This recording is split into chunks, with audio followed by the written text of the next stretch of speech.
नमस्ते। आज के इस एक्सप्लेनर में सीधे मुद्दे की बात करते हैं। क्या कभी ऐसा लगता है कि दिमाग पूरी तरह से थक चुका है, बिल्कुल एग्जॉस्टेड? आज हम यही समझने वाले हैं कि आखिर हमारा मॉडर्न दिमाग इतना थका हुआ क्यों रहता है और इस ब्रेन फॉग को ठीक करने की एग्जैक्ट बायोलॉजिकल साइंस क्या है। अब ये एक ऐसी यूनिवर्सल प्रॉब्लम है जो शायद लगभग सबने फेस की होगी। स्क्रीन को घंटों तक बस ब्लैंकली देखते रहना बिना किसी फोकस के। ऐसे में एक बड़ा सवाल उठता है कि आज के स्टूडेंट्स और प्रोफेशनल्स के लिए गहरा फोकस या डीप कंसंट्रेशन मेंटेन करना अचानक इतना इम्पॉसिबल क्यों लगने लगा है। आखिर हमारा दिमाग अचानक इतना स्लो क्यों हो गया है। तो इस प्रॉब्लम की तह तक जाने के लिए इस रोड मैप को फॉलो करेंगे। पहले स्मार्टफोन्स के कॉग्निटिव ट्रैप को समझेंगे, फिर उसकी बायोलॉजी को, और आखिर में उन बायोलॉजिकल हीरोज को देखेंगे जो हमारे फोकस को वापस लाते हैं, जिन्हें हम एक प्रैक्टिकल ब्लूप्रिंट के जरिए इम्प्लीमेंट करेंगे। तो चलिए सबसे पहले इस ब्रेन फॉग एपिडेमिक को ढंग से डायग्नोज करते हैं। अगर दिन के बीच में अचानक से दिमाग काम करना बंद कर दे या फोकस बिल्कुल जीरो हो जाए, तो सच मानिए ये कोई अकेले की प्रॉब्लम नहीं है। देर से सोने के शेड्यूल्स, चीजें जल्दी भूल जाना, आंखों में दर्द या भारी सिरदर्द, यहाँ तक कि दूसरों की सोशल मीडिया लाइफ देखकर होने वाला मेंटल स्ट्रेस, ये सभी सिम्टम्स डायरेक्टली हमारी स्क्रीन हैबिट से आते हैं। ये पॉइंट साबित करता है कि मॉडर्न डिजिटल फटीग एक एक्चुअल फिजिकल स्ट्रगल है, ये सिर्फ कोई आलस नहीं है। लेकिन आखिर ये स्क्रीन्स हमारे दिमाग को ट्रैप कैसे करती हैं?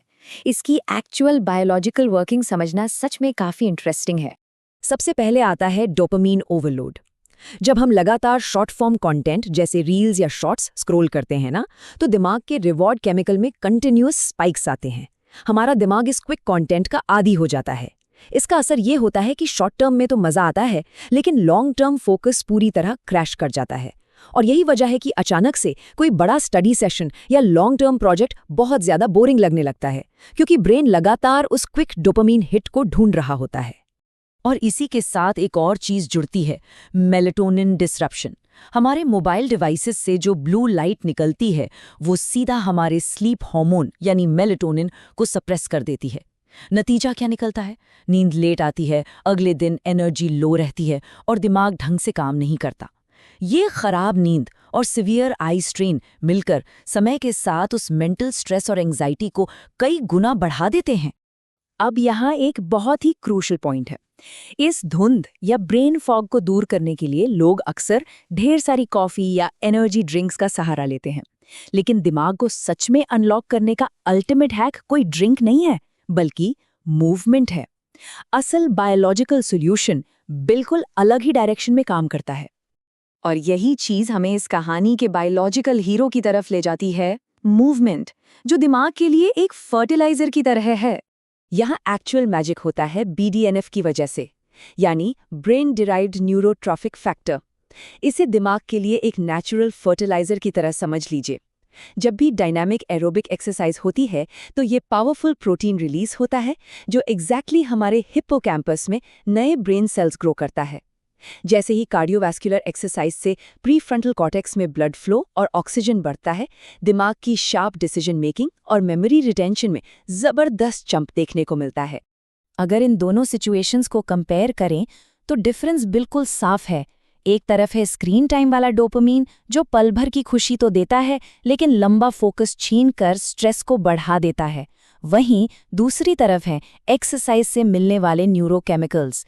फिजिकल एक्टिविटी से निकलने वाले सीरोटोनिन और नॉरएपिनेफ्रिन जैसे केमिकल्स एक्चुअली मूड को रेगुलेट करते हैं, मेमोरी को ग्रो करते हैं और फोकस को वापस शार्प करते हैं। तो बर्नआउट को ठीक करने का रास्ता क्लियर है, हमें नेचुरली इन न्यूरोकेमिकल्स को बूस्ट करना होगा। लेकिन रुकिए, एक और इंटरेस्टिंग ट्विस्ट है। सारी फिजिकल एक्टिविटीज एक बराबर असर नहीं डालती। आइए देखते हैं कि किस तरह की मूवमेंट दिमाग के लिए सबसे बेस्ट है। मान लीजिए कोई अकेले जिम में वर्कआउट कर रहा है।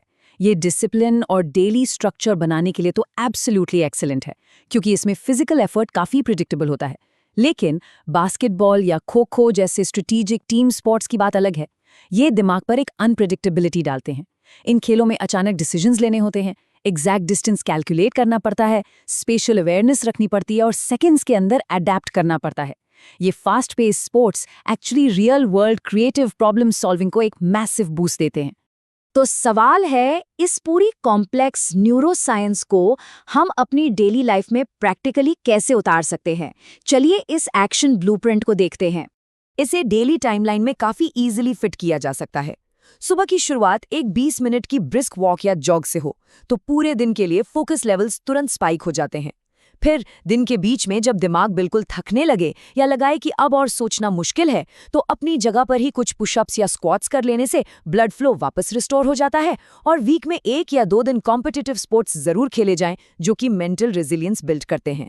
अगर इस सिंपल रूटीन को इस रूल के साथ जोड़ दिया जाए कि सोने से 1 घंटा पहले फोन को बिल्कुल अलग रखना है, तो ब्रेन फॉग का ये हीट साइकिल कंप्लीटली टूट सकता है।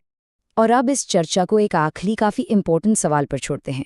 क्या इस मॉडर्न स्मार्टफोन को दिमाग पर कंट्रोल करने देना चाहिए या फिर फिजिकल मूवमेंट के जरिए इस दिमाग को आज़ाद करना चाहिए? चॉइस सच में बिल्कुल साफ है।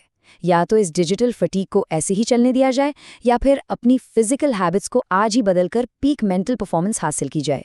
सोने से पहले इस बारे में ज़रूर सोचना कि आने वाले कल की पहली चॉइस क्या होगी।